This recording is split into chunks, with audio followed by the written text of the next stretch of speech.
মন্ত্রিসভার বিশেষ বৈঠকে 2026-27 অর্থবছরে প্রস্তাবিত বাজেট অনুমোদন। ইতিহাসের সর্বোচ্চ বাজেট দিচ্ছে বিএনপি সরকার। জনগণকে স্বস্তি দিতেই এবারের বাজেট বললেন অর্থমন্ত্রী। প্রত্যেকটি নাগরিককে এই বাজেটে অন্তর্ভুক্ত করা হয়েছে। হাইকোর্টেই রামিসা সহ অন্যান্য ধর্ষণ ও হত্যা মামলাগুলোর বিচার হবে জানালেন অ্যাটর্নি জেনারেল। এই মামলা এবং যে সমস্ত মামলাগুলো নিয়ে আমরা এখন যাচ্ছি এগুলো আইন অনুযায়ী পরিচালিত হয়েছে। কার্যক্রম চলবে বিরতিহীনভাবে। বিভিন্ন সীমান্তে পুশিন ঘিরে উত্তেজনা, অবৈধ অনুপ্রবেশ ঠেকাতে কঠোর অবস্থানে বিজেপি। প্রতিরোধ গড়ে তুলেছে স্থানীয়রাও। আমরা লাঠি ছোটায় তাদের আসতে দেবো না, কোনো বিএসএফ ভয় করবো না। বিএসএফ আমরা ভয় পাই না, নিজের মতো স্বাস্থ্যসেবা থাকি। নিউজ টোয়েন্টি সংবাদে আমন্ত্রণ আপনাদের সবাইকে। আমি জান্নাতুল কলির সাথে আছি। বিআরবি কেবলস সংবাদ শিরোনাম দেখছিলেন। বিস্তারিত খবর জানানোর আর বাজেট নিয়ে আমরা কিছু তথ্য জানবো। আমাদের সহকর্মী রিয়াজ সুমন সেই তথ্য নিয়ে অপেক্ষা করছেন। সুমন। কলি, আপনাকে অসংখ্য ধন্যবাদ। 2026-27 অর্থ বছরের বাজেট প্রস্তাবনা অনুমোদন দিয়েছে মন্ত্রিসভা। সকালে জাতীয় সংসদ সচিবালয়ে মন্ত্রিসভা কক্ষে প্রধানমন্ত্রী তারেক রহমানের সভাপতিত্বে মন্ত্রিপরিষদের বিশেষ সভায় বাজেট প্রস্তাবনা অনুমোদন দেওয়া হয়। রীতি অনুযায়ী জাতীয় সংসদে বাজেট উপস্থাপনের আগে মন্ত্রিপরিষদের এই বিশেষ সভা অনুষ্ঠিত হয়। বিশেষ এই সভা শেষে বিকেল 3টায় প্রধানমন্ত্রী অর্থমন্ত্রী আমির খসরু মাহমুদ চৌধুরীকে নিয়ে অধিবেশনে যোগ দেবেন। পরে অর্থমন্ত্রী সংসদে বাজেট উপস্থাপন করবেন।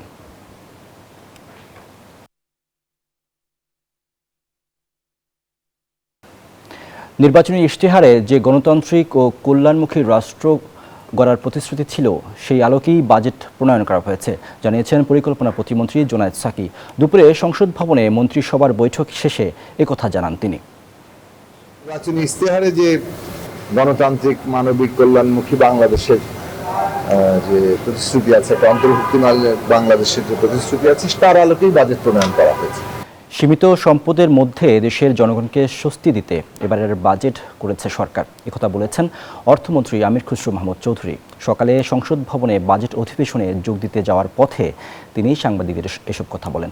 দেশের সামগ্রিক উন্নয়ন ও মানুষের জীবন মানের উন্নয়নকে গুরুত্ব দিয়ে বাজেটের সকল বিষয়ে নির্ধারণ করা হয়েছে বলেও জানান অর্থমন্ত্রী। বলেন, জাতির প্রত্যাশা ও আকাঙ্ক্ষা অনেক, সেই প্রত্যাশা ও চিন্তা ভাবনা ভবিষ্যৎ লক্ষ্য সামনে রেখেই বাজেট প্রণয়নের চেষ্টা করা হয়েছে।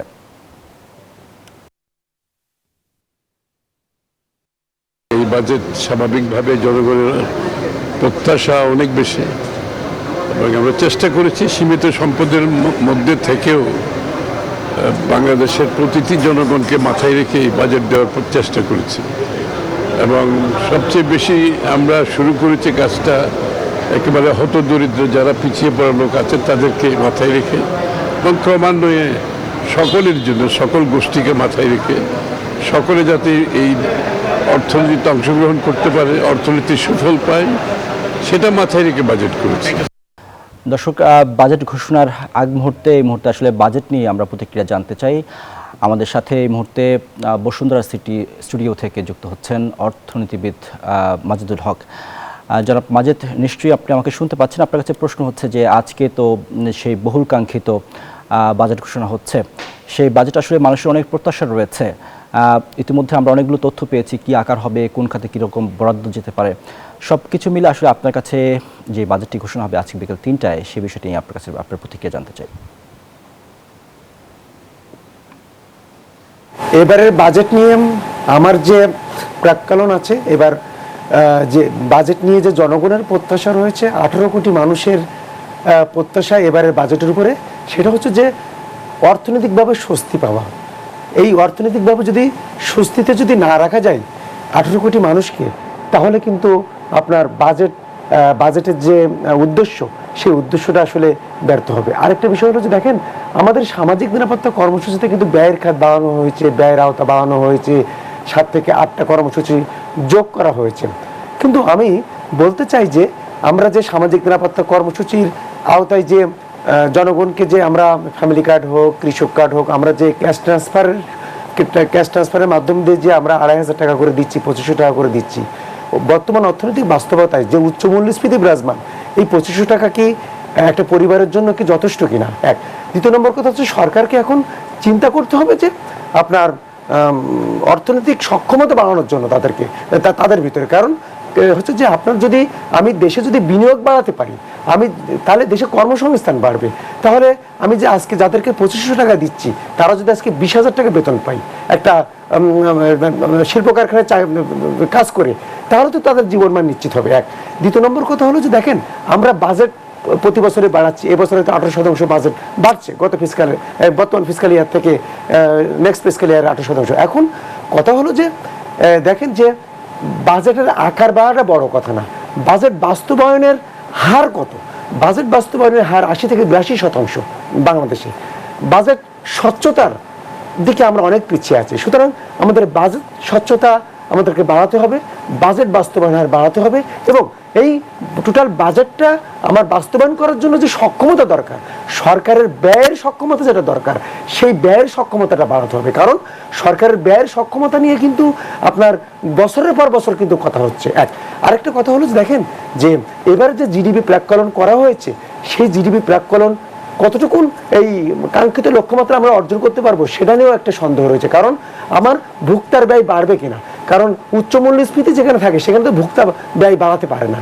দ্বিতীয় নম্বর কথা হচ্ছে গ্রস প্রাইভেট ইনভেস্টমেন্ট বাড়বে কিনা, তার কারণ হচ্ছে যে আপনি ব্যাংকিং খাত থেকে যদি আপনি বাজেট ঘাটতির জন্য ঋণ নেন তাহলে তো গ্রস প্রাইভেট ইনভেস্টমেন্ট বাড়ার কোনো সম্ভাবনা নাই।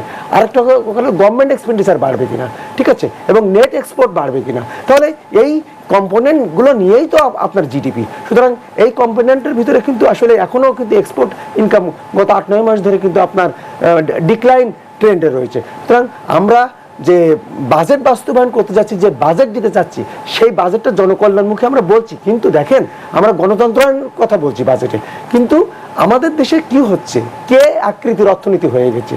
কে আকৃতির অর্থনীতি মানে আপনার সমাজে বৈষম্য সৃষ্টি হয়ে গেছে, আয় বৈষম্য, ভোগ বৈষম্য, সম্পদ বৈষম্য বেড়ে গেছে। এদেশের জাতীয় আয়ের 48% আছে 10% মানুষের হাতে। সুতরাং আমি যে বলছি যে কল্যাণমুখী বাজেট করতে যাচ্ছি, আমি বলছি গণতন্ত্র আইন হতে হবে, তাহলে তো আপনার ন্যায্যতা আনতে হবে, সমতা আনতে হবে। এই ন্যায্যতা এবং সমতা আনাটা এবারের অর্থ বছরের জন্য বাজেটে ন্যায্যতা এবং সমতা এই জায়গাটাই তো আসলে গুরুত্ব দিতে হবে, সেটি আসলে গুরুত্বপূর্ণ বিষয়। ধন্যবাদ জনাব মাজেদ আমাদের সাথে যুক্ত হওয়ার জন্য। দর্শক, বাজেটের আরো খবর আছে, আমরা যেতে চাই আমাদের সহকর্মী নাইম আলী জিকুর কাছে। জিকু, মন্ত্রিসভার বিশেষ বৈঠকে বাজেট অনুমোদন দেওয়া হয়ে গেল, সংসদে এখন কি কার্যক্রম চলছে, কি তথ্য আছে আপনার কাছে? ধন্যবাদ আপনাকে। যেমনটি জানেন যে কিছুক্ষণ আগে কিন্তু যেই মন্ত্রিসভার বৈঠক সেটাতে কিন্তু এই বাজেট অনুমোদন দেওয়া হয়েছে। আর মাত্র কিছুক্ষণ পরে কিন্তু বাজেট অধিবেশন শুরু হবে। এরই মধ্যে কিন্তু আমরা দেখছি যে বিভিন্ন দলের, অর্থাৎ বিরোধী দল, সরকার দলের পক্ষে যারা এমপিরা রয়েছেন, সংসদ সদস্যরা রয়েছেন, তারা কিন্তু একে একে এখানে আসতে শুরু করেছেন। এখানে হলো আমন্ত্রিত যারা অতিথিরা রয়েছেন, অর্থাৎ বিভিন্ন দেশের ডিপ্লোম্যাট, এবং তারাও কিন্তু এরই মধ্যে আসতে শুরু করেছেন যেমনটি দেখছেন। এবং এই বাজেট নিয়ে হলো মানুষের মধ্যে যেই আকাঙ্ক্ষাটি রয়েছে সেই আকাঙ্ক্ষা পূরণের কিন্তু এটি একটি বাজেট হবে, এমনটি কিন্তু বলা হচ্ছে সরকার দলের পক্ষ থেকে। তারা যেটি বলছেন যে মানুষ, হতদরিদ্র মানুষের যেই আকাঙ্ক্ষা ছিল, মানুষ দেশের যে মূল্যস্ফীতি এবং দীর্ঘমেয়াদী যে সমস্ত উন্নয়নমূলক কর্মকাণ্ড রয়েছে এবং দেশের অর্থনৈতিক স্থিতিশীলতা ফিরিয়ে আনতেই কিন্তু দেশের যেই স্বল্প সংখ্যক পুঁজি রয়েছে সেটির মধ্য থেকেই কিন্তু এই বাজেটটি নির্ধারণ করা হয়েছে এবং সেই অনুযায়ী কিন্তু এবারের বাজেট পেশ করা হবে। এখানে কিন্তু স্বাস্থ্য সুরক্ষার ক্ষেত্রে বিশেষভাবে গুরুত্ব দেওয়া হয়েছে, শিক্ষার উপরে কিন্তু বিশেষভাবে গুরুত্ব দেওয়া হয়েছে, সন্ত্রাসী কর্মকাণ্ড থেকে যাতে যুব সমাজ সরে আসতে পারে বা নতুন যারা যুবকরা রয়েছেন, তরুণরা রয়েছেন, তারা যাতে নতুনভাবে কেউ এই ধরনের কর্মকাণ্ডে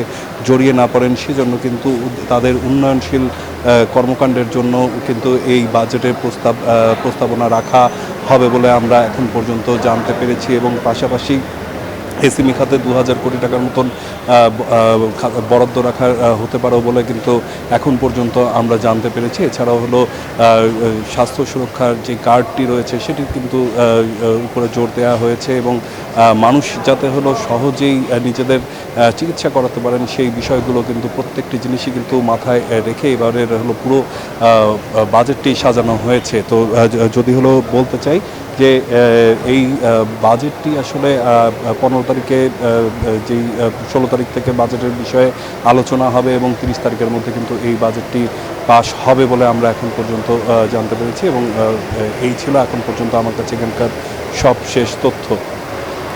জিকু, আপনাকে অনেক ধন্যবাদ। দর্শক, বাজেট নিয়ে আমরা এই মুহূর্তে যেতে চাই নিউজ রুমে। সেখানে আছেন আমাদের সহকর্মী সাদাত। সাদাত, আপনি সকাল থেকে আপনার আমাদের আগের বুলেটিনগুলোতে জানাচ্ছিলেন, আসলে বাজেটের সবশেষ আপডেট জানাচ্ছিলেন, আপনার সাথে বিশ্লেষকরাও ছিলেন। এই মুহূর্তে আসলে আপনার কাছে কী তথ্য রয়েছে, এখন পর্যন্ত কি কি আপডেট আছে, কি পেয়েছেন? ধন্যবাদ রিয়াজ আপনাকে। আমার হাতে বাজেটের মূল যে বিষয়গুলো রয়েছে, অর্থাৎ বাজেটের যে বড় অঙ্কগুলো আমরা আসলে মোটা দাগে বলে থাকি, সেগুলো শুরুতে একটু জানাতে চাই। বাজেটের আকার সম্পর্কে এরই মধ্যে সবাই জানেন, যদিও বাজেট ঘোষণা হয়নি এখন পর্যন্ত। 9,38,000 কোটি টাকা, এর মধ্যে 6,95,000 কোটি টাকা সরকার আয় করতে চায়, রাজস্ব আদায় করতে চায়। সেখানে এনবিআরকে দেওয়া হচ্ছে 6,04,000 কোটি টাকার যে রাজস্ব আদায়ের লক্ষ্য। নন এনবিআর খাত থেকে আসবে 25,000 কোটি টাকা। কর বহির্ভূত যে রাজস্ব, সেখান থেকে আসবে 66,000 কোটি টাকা, অর্থাৎ সরকারের বিভিন্ন সেবা থেকে যেই রাজস্বটা আসে সেখান থেকে।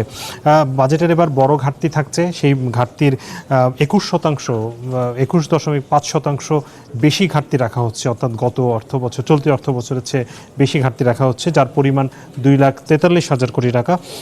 এই ঘাটতি বাজেট সরকার কিভাবে আয় করবে তার পরিকল্পনায় সেই পরিকল্পনায় যেই বিষয়গুলো আছে, সেখানে আমরা দেখতে পাচ্ছি বৈদেশিক ঋণ, অভ্যন্তরীণ ঋণ, ব্যাংকিং ব্যবস্থা থেকে ঋণ, জাতীয় সঞ্চয়পত্র বিক্রি এবং বৈদেশিক অনুদান। আমি যদি সংখ্যাগুলো একটু বলি, বৈদেশিক ঋণ থেকে আসবে 1,09,850 কোটি টাকা, যেখানে প্রবৃদ্ধি ধরা হচ্ছে প্রায় 90%, অর্থাৎ গতবারের চেয়ে প্রায় দ্বিগুণ হারে কিন্তু বৈদেশিক ঋণ আশা করা হচ্ছে। অভ্যন্তরীণ উৎস থেকে ঋণ নেওয়া হবে 1,27,000 কোটি টাকা, এর মধ্যে ব্যাংক ব্যবস্থা থেকে নেওয়া হবে 1,12,000 কোটি টাকা। সেই পরিকল্পনা কিন্তু অর্থমন্ত্রী করছেন। জাতীয় সঞ্চয়পত্র বিক্রির লক্ষ্যমাত্রা নির্ধারণ করা হয়েছে 8,500 কোটি টাকা। আপনি জানেন যে সঞ্চয়পত্র বিক্রি করে কিন্তু সরকার এক ধরনের অর্থায়ন করে থাকে।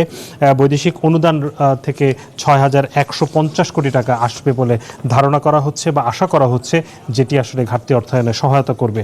সরকারের যেই 10টির অগ্রাধিকার আমরা দেখতে পাচ্ছি সরকারের, আমরা অর্থমন্ত্রীর কিছুক্ষণ আগে আমরা বক্তব্য শুনেছি, তিনি বলেছেন যে সীমিত সম্পদকে ব্যবহার করে যাতে সর্বোচ্চ উন্নয়ন সম্ভব হয় বা সাধারণ মানুষকে স্বস্তি কীভাবে দেওয়া যায়, সেই বিষয়গুলো কিন্তু গুরুত্ব পাচ্ছে বলে তিনি দাবি করছেন। যেখানে 10টি লক্ষ্যমাত্রা অগ্রাধিকার, 10টি অগ্রাধিকার ঠিক করা হয়েছে। এর মধ্যে সবার জন্য উন্নয়ন, সবার জন্য মানসম্মত শিক্ষা এবং স্বাস্থ্যসেবা, বিনিয়োগ নির্ভর কর্মসংস্থান এবং উৎপাদনমুখী অর্থনীতি গড়ে তোলার কথা বলছেন।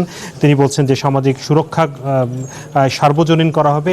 এর কিছু কিছু পদক্ষেপও আমরা দেখছি, যে স্বাস্থ্য কার্ড সবার জন্য করা হচ্ছে, কৃষক কার্ড করা হচ্ছে বা ফ্যামিলি কার্ড, এই বিষয়গুলো নিয়ে অনেক বরাদ্দ রয়েছে। বিনিয়ন্ত্রিতকরণ বা সাশ্রয়ী ও সহজকৃত, অর্থাৎ ব্যবসার পরিবেশকে সহজ করার জন্য বেশ কিছু পদক্ষেপ থাকবে, যেটিকে অগ্রাধিকার হিসেবে রাখা হচ্ছে। আর্থিক খাতের স্থিতিশীলতা, ব্যাংক ও আর্থিক খাতের শৃঙ্খলা, স্বচ্ছতা এবং জবাবদিহিতা প্রতিষ্ঠা করে আমানতকারীদের আস্থা ও দায়বদ্ধতা ফিরিয়ে আনা, পুঁজিবাজার সংস্কারের মাধ্যমে বিনিয়োগ উৎসাহ প্রদান, এটি কিন্তু সরকারের অগ্রাধিকার প্রথম দিকে থাকবে। কারণ ব্যাংকিং খাতের অবস্থা, আর্থিক খাতের অবস্থা আপনি খুব ভালো করেই জানেন। জ্বালানি নিরাপত্তা এই মুহূর্তে সবচেয়ে বেশি হুমকির মধ্যে রয়েছে, সেই জায়গাটাতে সরকার গুরুত্ব দিচ্ছে, অগ্রাধিকার দিচ্ছে এবং সেখানে বরাদ্দ বাড়ানোর কথা বলা হচ্ছে। তথ্য এবং যোগাযোগ প্রযুক্তি বিকাশ, ভবিষ্যৎমুখী, গতিশীল এবং প্রকৃত অর্থে প্রযুক্তি নির্ভর অন্তর্ভুক্তিমূলক বাংলাদেশ গড়তে আসলে প্রযুক্তির কোনো বিকল্প নেই, সেখানে সরকার অগ্রাধিকার দিচ্ছেন। এবং পরিবেশের দিকেও কিন্তু সরকারের নজর রয়েছে। পানি সম্পদ ব্যবস্থাপনা, জলবায়ু পরিবর্তনের অভিঘাত রক্ষায়, জীববৈচিত্র্য সুরক্ষায় সরকারের অগ্রাধিকার রয়েছে। সরকার অগ্রাধিকার দিচ্ছে স্বচ্ছ, দক্ষ এবং জবাবদিহিপূর্ণ প্রতিষ্ঠান এবং প্রশাসনিক ব্যবস্থা। এটি কিন্তু খুবই গুরুত্বপূর্ণ। যদি আপনি প্রশাসনকে দক্ষ করতে না পারেন, দুর্নীতিমুক্ত, জবাবদিহির আওতায় আনতে না পারেন, তাহলে আপনি যতই বরাদ্দ দেন না কেন, সেটি কিন্তু সঠিকভাবে বাস্তবায়ন হবে না, দুর্নীতি কমানো যাবে না। আর দুর্নীতি বাংলাদেশের এই মুহূর্তে অনেক বড় একটি সমস্যা। সেই সমস্যাটাকে অ্যাড্রেস করেছেন অর্থমন্ত্রী এবং সেটিকে কিভাবে দূর করা যায় সেই বিষয় নিয়ে কিন্তু অগ্রাধিকার থাকছে। এর বাইরে আরও অনেক তথ্য রয়েছে বাজেট সম্পর্কে, সবকিছু একবারে বলা সম্ভব নয়। আমরা নিশ্চয়ই পরবর্তী সংবাদে আরও জানানোর চেষ্টা করব। এই মুহূর্তে ফিরে যাচ্ছি স্টুডিওতে। রিয়াজ, আপনার কাছে। হোসেন সাদাত, আপনাকে অসংখ্য ধন্যবাদ। দর্শক, নিউজরুম থেকে জানাচ্ছিলেন আমাদের সহকর্মী হোসেন সাদাত, যিনি আসলে 1 ঘন্টা পরে যে বাজেট, সেই বাজেটের আগের যে তথ্যগুলো তিনি পেয়েছেন সেই তথ্যগুলো আমাদেরকে জানানোর চেষ্টা করেছেন। অনেক ধন্যবাদ আপনাকে রিয়া, জাকির সাথে সহকর্মী হোসেন সাদাতকেও ধন্যবাদ। বাজেট নিয়ে সবশেষ তথ্য আমরা জানছিলাম, আর কিছুক্ষণ পরে আনুষ্ঠানিকভাবে আরও বিস্তারিত তথ্য আমরা জানতে পারবো। বিশ্বকাপ ফুটবল উপলক্ষে 10 টাকা মূল্যমানের স্মারক ডাকটিকিট উন্মোচন করেছেন প্রধানমন্ত্রী তারেক রহমান। সকালে জাতীয় সংসদ সচিবালয়ে নিজ কার্যালয়ে 50 টাকা মূল্যমানের খাম সম্বলিত সুভেনির শিট এবং 5 টাকা মূল্যমানের ডাটা কার্ডও প্রকাশ করেন প্রধানমন্ত্রী। অনুষ্ঠানে ডাক, টেলিযোগাযোগ এবং তথ্য প্রযুক্তি মন্ত্রী ফকির মাহবুব আলম এবং ডাক অধিদপ্তরের অতিরিক্ত মহাপরিচালক SM হারুনুর রশিদ উপস্থিত ছিলেন।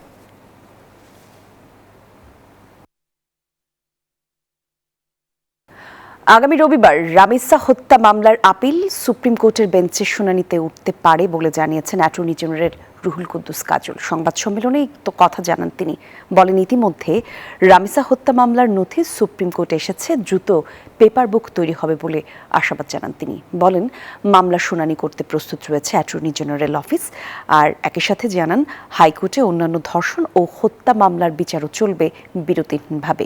নারী ও শিশু নির্যাতন দমন আইনের মামলাগুলো নবগঠিত বেঞ্চে দ্রুততম সময় নিষ্পত্তি করা হবে বলেও প্রত্যাশা তার। দ্রুত পেপার বুক সম্পন্ন হয়ে গেলে আমরা প্রত্যাশা করতে পারি হয়তো যে রবিবারে এই তালিকার মধ্যে এই মামলাটিও আসতে পারে। যে রামিসা হত্যা মামলা, যেটা খুবই আলোচিত সাম্প্রতিক মামলা, তারও সমস্ত রেফারেন্সের নথি সুপ্রিম কোর্টে চলে এসেছে। দেশের বিভিন্ন সীমান্ত এলাকায় পুশিন ঘিরে উত্তেজনা বাড়ছেই। পুশিন ঠেকাতে দিনরাত সীমান্তে বিজিবির পাশাপাশি মাঠে রয়েছে স্থানীয়রা। উদ্বুদ্ধ পরিস্থিতিতে সীমান্ত এলাকায় টহল এবং নজরদারি বাড়িয়েছে বিজিবি। মেহেরপুর, কুড়িগ্রাম, জামালপুর সীমান্তেও পুশিন ঠেকাতে স্থানীয় গ্রামবাসী এবং বিজিবি এক হয়ে কাজ করছেন। যে কোনো ধরনের অনুপ্রবেশ এবং মানব পাচার ঠেকাতে বিজিবি কঠোর অবস্থানে রয়েছে।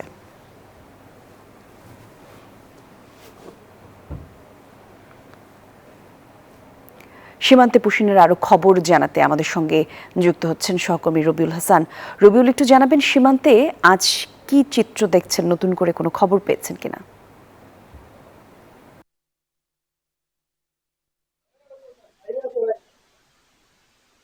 অ্যাকচুয়ালি আপনি জানেন যে লালমনিরহাট প্রায় 200 কিলোমিটার জুড়ে কিন্তু সীমান্তবর্তী এই জেলা।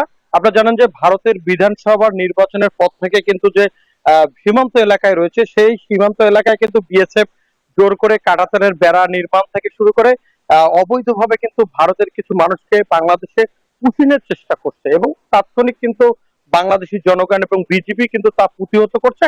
আজ অব্দি গতকাল রাতে কিন্তু লালমনিরহাটের হাতিবন্ধার 2টি সীমান্ত রয়েছে, জাওরানি এবং কেন্দুগুড়ি সীমান্তে যে কাঁটাতারের বেড়ার আলো নিভিয়ে কিন্তু তারা পুষিনের চেষ্টা করছিল, কিন্তু তাৎক্ষণিক গ্রামবাসীর হইচইয়ের শব্দ শুনে বিএসএফ কিন্তু পিছু হটে এবং তারা কিন্তু পুশিনের ব্যর্থ হয়েছে এবং যারা পুশিন করতে নিয়ে এসেছিল তাদের ফিরে নিয়েছে, এমনটি আমরা সীমান্তবাসীর সাথে কথা বলে আমরা জানতে পারছি। এদিকে বিজিবির পক্ষ থেকে কড়া নজরদারি রয়েছে এবং সন্ধ্যার পর থেকে গ্রামগঞ্জ থেকে শুরু করে যে সাধারণ মানুষ কিন্তু বিভিন্ন পয়েন্টে কিন্তু তারা পাহারায় বসিয়েছে। পাশাপাশি আমরা জানতে পেরেছি যে আজ গত রাত থেকে কিন্তু আনসার সদস্যরাও এই সীমান্ত এলাকায় কিন্তু তারা টহল দিচ্ছে এবং পাশাপাশি যাতে ভারতীয় নাগরিক বাংলাদেশে অবৈধভাবে প্রবেশ করতে না পারে সে বিষয়ে কিন্তু সাধারণ মানুষের মাঝে একটা আলোড়ন সৃষ্টি হয়েছে এবং এই ঘটনাকে কেন্দ্র করে সীমান্ত যে রয়েছে সীমান্তে কিন্তু মানুষের মাঝে একটা উত্তেজনা চলছে, কখন পুশিনের চেষ্টা করবে, কি অবস্থা। এই মানুষগুলো কিন্তু সব সচেতন হচ্ছে যাতে বাংলাদেশে অবৈধভাবে কেন কেউ পুশিন না হয়। এদিকে অনেকেই বাংলাদেশি দাবি করলেও যে ভারত যেভাবে রাতের আধারে চুরি করে তাদের লোকজনকে পুশিন করছে, এটা কোনোভাবেই কাম্য না, এটা আন্তর্জাতিক আইন লঙ্ঘন। তবে আন্তর্জাতিক আইন মেনে যদি ভারত যদি কোনো বাংলাদেশি হয়ে থাকে তাদের ফেরত দিতে পারবে। এই ছিল আমার কাছে সর্বশেষ। ফিরে যাচ্ছি স্টুডিওতে। কলি